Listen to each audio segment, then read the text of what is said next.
The Kalabhairava Mandir. It is one of the oldest Shiva temple in Varanasi, situated in Bharonath Vishweshwara Ganj. This temple has great historical and cultural importance in Hinduism.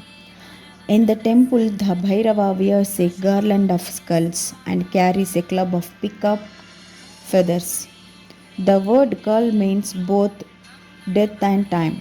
Kal Bhairava also means the one who removes the fear of both death and time. Once Brahma and Vishnu were competing for supremacy.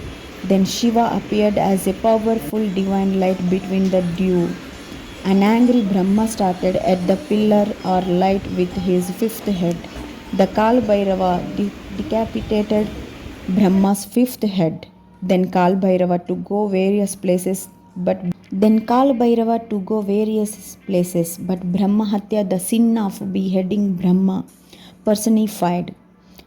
They reached Varanasi where Brahma's head fell in the ground. The place is called Kapal Mochan Tirth. He was freed of the sin of Brahmahatya. As he entered Varanasi, Shiva added, "Forever you be in Kasi," to remove sins of his disciples.